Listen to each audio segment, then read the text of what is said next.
Hey guys, so we are going to pick up with mirrors today, continuing your Unit 8. So hopefully you have your workbook. It looks like this on the front. Unit 8, Light and Optics, it's what we, the first part of it we tested over. And now we're going to pick up. So where we left off, we're on page 10. So it starts off here with some of these pictures. Okay, with mirrors, page 10. All right, mirrors. So first off, law of reflection, and I'd like for you to just follow along, write down your notes, just like if we were in actual class. Okay, so law of reflection states that the angle a reflected ray makes is equal to the incident ray angle when measured from the normal line. So 3 different words going on here. First off, we have a reflective surface. We're going to start just with a flat surface. This is called a plane mirror. Now, a reflected ray is obviously what is bouncing off of it. Incident ray is the first ray that comes in. These are all light rays, I should say that. So, a light ray, or if you think about if you were to take a laser pointer, and if you have a laser pointer at home, you can try this, and point it at a certain angle at a flat reflective surface, it will, so let's say if that was 20 degrees, it will reflect at 20 degrees. Normal line is going to be perpendicular to your reflective surface, okay? And that is going to be like basically the dividing factor, what divides it right in the middle, okay? And that's just a reference point for us so we can measure these angles of incident ray and reflected ray. Your angles will always be measured to the normal line, to that normal line, okay? So 2 different types of reflection. You have specular reflection and diffuse reflection. Okay, so specular reflection, parallel incident ray hits a reflective surface. All the reflected rays will be parallel. This is what happens on a smooth surface. Okay, this is specular reflection right here. If you have a nice smooth surface, all of the incident rays, these blue rays coming in, they will reflect at the exact same angle. Versus diffuse reflection is a scattering of light, and that's what would happen on rough surfaces. And you could think of like specular reflection would be if you had a pond that is completely calm and it acts like a mirror, right? You can actually like see into it like it's a mirror. But if you were to throw a rock in that pond and then all the waves start to, there's waves that start to create. So light that's coming in now is diffuse. So now all the incident rays might be coming in at the same angle still, but because it's not it's a rough surface now, it's not smooth anymore, then they're all going to bounce off at different crazy angles. Okay, so 2 different types, specular versus diffuse. Plane mirror, again, flat mirror, smooth, this is what we're going to start off at first. Always forms a virtual image. So 2 different types of images here. Let me make a new slide real quick. So a real image would be something that, and I'll go into a little bit more detail in a second, but a real image would be like if you were to be standing here and another image popped up right on the same side of the mirror of you. Okay, we don't really have a lot of experience with this, but that's what a real image would be. Real image is on the same side as you.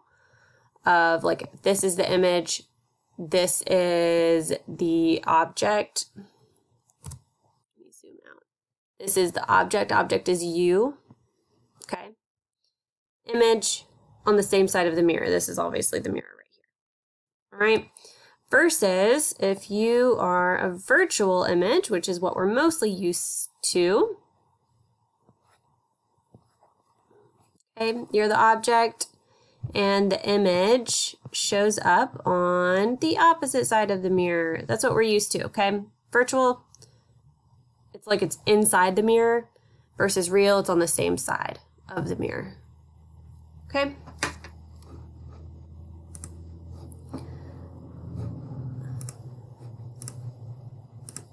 All right, where were we? Okay, so again, plane mirrors, they always create a virtual image.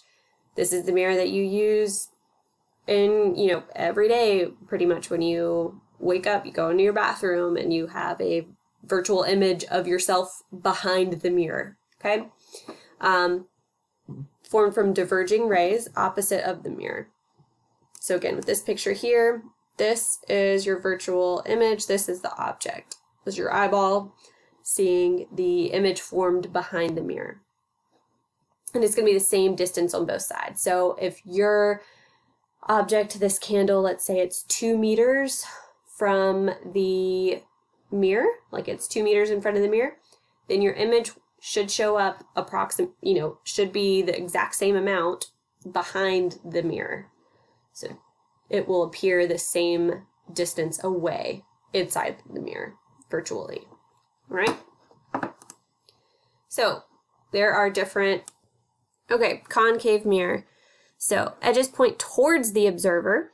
So the reflective surface right here is going to be this black part, all right? Point towards the observer. So if you were to look into this mirror, it would be like caving in as you're looking at it. Has the same geometric center C, which is also the radius.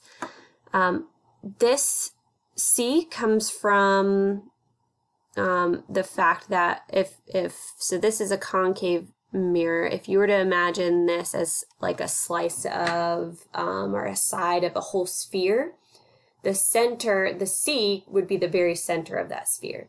So C tells us about kind of how curvy the mirror is, and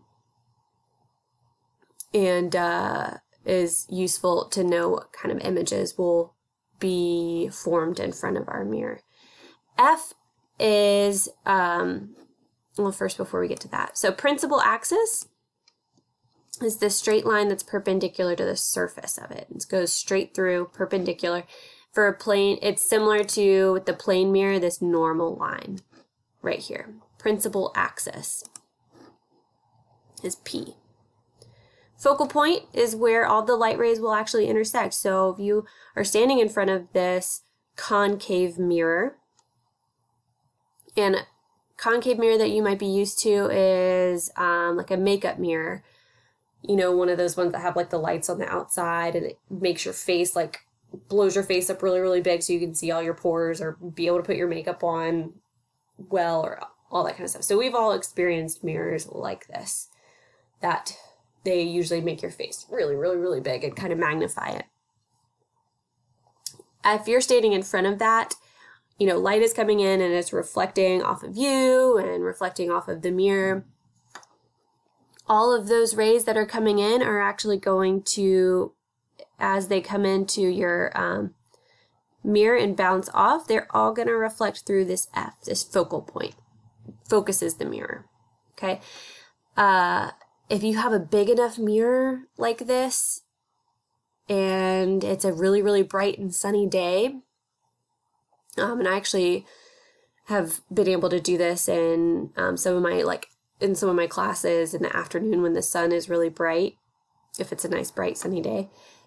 You can take a big mirror, point it at the sun, and you can actually focus those rays onto something and like cause it to burst into flames. And I've actually done this before where we have, you know, big mirrors at school and you can focus it onto like a piece of paper or a water bottle. And if it's bright enough sunny day, it'll take all of that light that's coming into it and concentrate it to a single little point. And you can start fires with it. It's kind of cool. And then focal length is the point in which is half of the radius. So focal length is, you know where F is because it is half of this distance from the mirror to C. C is the radius, geometric center. If that confuses you, you can just make C into R. But I think for most of the... we might use R and C interchangeably. I'll let you know though. All right, F is going to always stay the same though. Focal point and then radius or geometric center C. So real and virtual images, we already talked about that a little bit.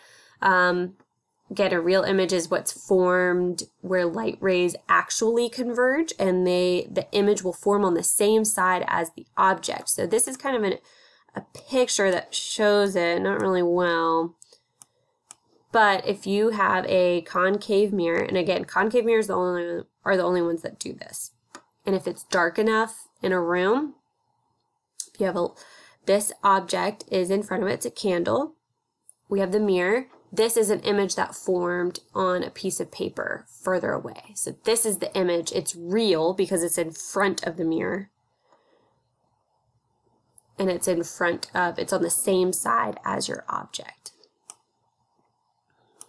Now, you can only form a real image if kind of the conditions are right. It depends on how close this object is to the mirror. It depends on the size of the object. It depends on the size of the mirror, right? If you've ever experienced looking into those makeup mirrors, those big mirrors to see all your nice, beautiful pores, then you know, you probably have never experienced where an image of your face pops up on the same side, and it's usually because you're too close to the mirror, okay? But we've all experienced these little contraptions where it kind of makes like a, it looks like there's a hologram, and what you are not seeing under here, so this is the full thing, right? You have a mirror reflective surface in this bowl. You put a little object, usually a little pig, or in this case a little frog, inside of it, and then you cover it up so you're not distracted by any of the other stuff. And it looks, if you're at the right angle, it kind of looks like the image is, it looks like it's on top of it. You can just kind of grasp it. That's a real image, okay? So you have the object here, light is coming through, and your image is forming on the same side as your object. Kind of cool. So that's a real image. When we describe mirror images, we're going to use this, use SALT acronym. S is for size of image, if it's going to be large or small. A is attitude. That means, is it going to be upright or upside down, inverted? Is my image upright or is it upside down?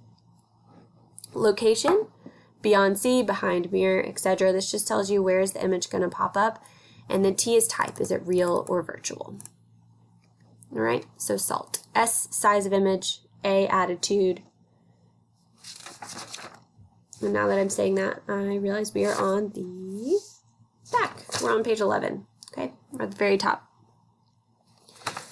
A is attitude, upright or inverted. L is location.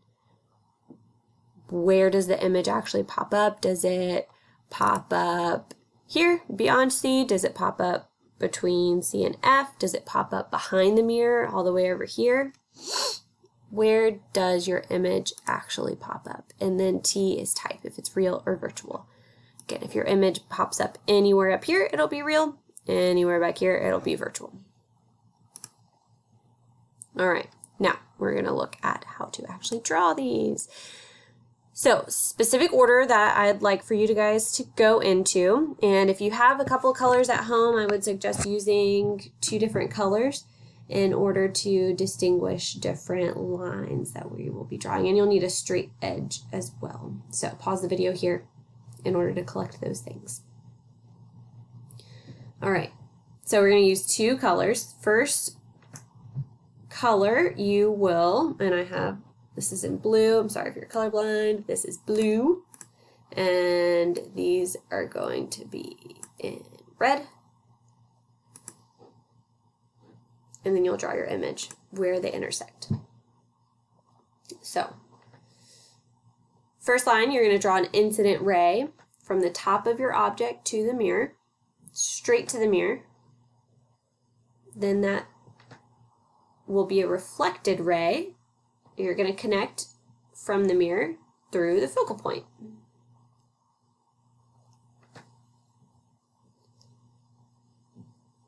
You're going to draw the third line from the top of object through C. Remember, C is also that radius. C is also the radius. And then your reflected image will appear where your blue and your red, or where your F lines, your first line that you drew, and your C lines intersect. Let me show you what that means. So first off, we have, this is your first example, and I want you to do this right here where you have some space, okay? I want you to do it in 2 different colors as well. Use a straight edge. That's very important. Your object, this is your object. It's an arrow. The first image we're going to draw, or I'm sorry, the first line we're going to draw, straight line, number 1. From the top of your object, straight to the mirror. Straight to the mirror. And you're going to connect that and go straight through F. Again. First line straight to the mirror, and then through F. It's a reflected ray. Incident ray, reflected ray. Through F. Now switch colors. Top of the object, straight through C. Straight through C. Okay, and then where do they intersect? They intersect down here, so that's where your new image will form. Okay, now when you draw your new image, that's why we use arrows for our object and for our image, so you can see that it would actually be upside down or inverted. All right, so when you draw your object or you draw your image, then you need to do it from this center line, this principal axis point, as the bottom of the arrow, and then draw straight down. So where your 2 lines converge right there, that point, I like to put a point there usually, and then I'm going to draw an arrow that points there, and then my line would go to the principal axis, okay? So let me do that one more time for you guys, but in real-time drawing here. So again, first you will, let me zoom in.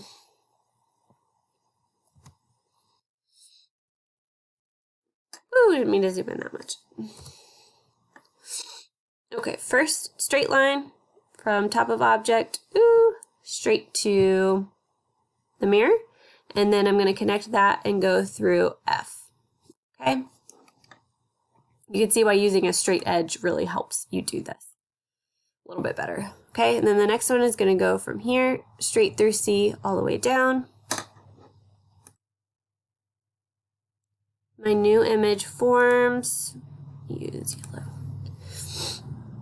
Right here, I'm going to draw an arrow and point it. Oh, Lordy.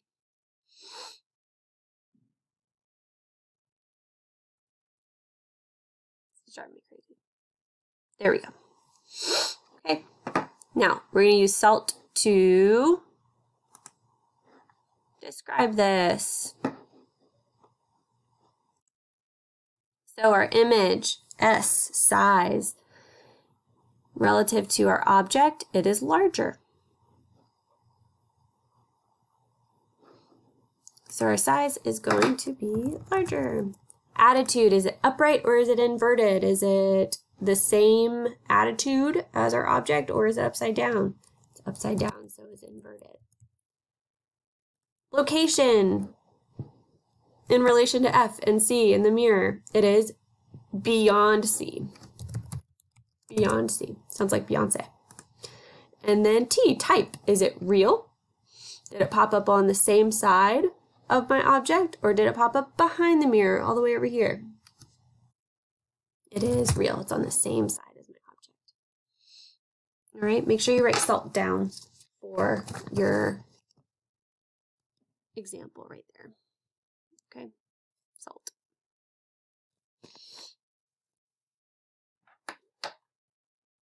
Okay, let's do this one now. The object is located beyond C.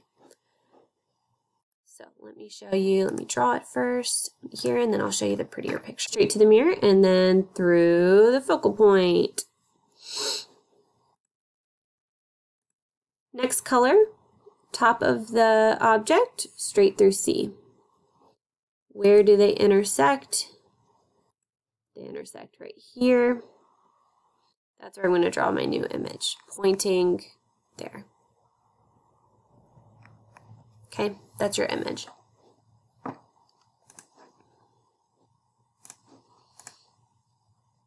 There we go. Our image is smaller, inverted. It's between C and F. It's between the radius and our focal point, and it's real.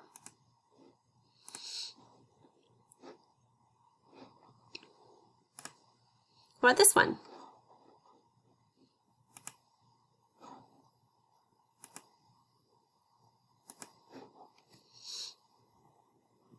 Top of object.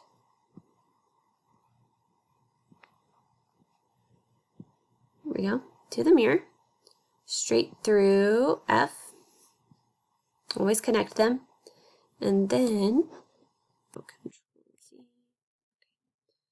top of object through C, straight through. So if we keep going, they're never going to intersect this way. Okay, if you see this happening, then what you actually need to do is extend your line past the mirror, because what's going to form is a virtual image. Now, if you're freaking out, just take a deep breath, pause the video, go get a cup of tea. It's going to be okay. These are, concave mirrors, and when we get to convex lenses, they're kind of the trickiest ones because they can create these, they can create real images that are on the same side of the mirror that are upside down, and then they can also create virtual images. So they can do it all. Now our new image will appear up here, and you can see that it's going to be upright and larger. Now this is how a makeup mirror works. So our experience with makeup mirrors is that they blow up your face and they make everything much bigger. That's because in order for them to work, your face, or whatever you're looking at, needs to be in front of this focal point right here. If it's in front of that, then it will appear virtual. It doesn't look like you're much larger. Your image is much larger, and it's inside of the mirror or behind it. Remember, anything on this side is going to be virtual. Anything on this side would be real.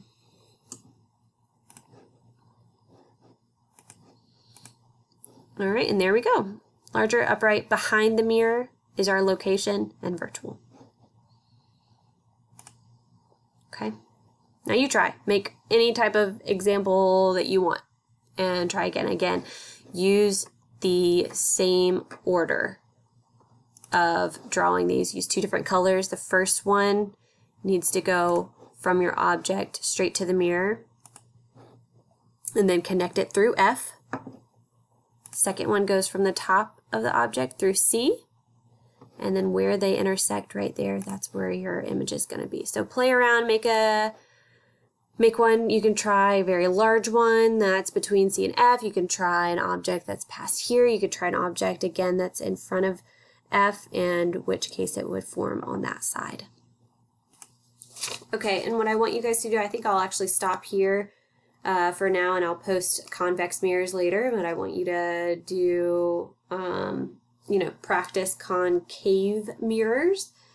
And if you turn to page, I guess technically 14, but it looks like this. It has lots of concave mirrors in practice for you.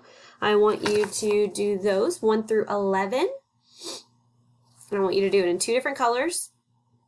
All the objects are already there for you. And then I want you to do salt for each one of those. So what I'll do tomorrow is I'll post a video of me like going through and solving them, okay, to help you guys out. So practice. I want you guys to on page 14 in packet, do numbers 1 through 11. Write salt for each one, for each image. All right. Bye guys. Stay safe.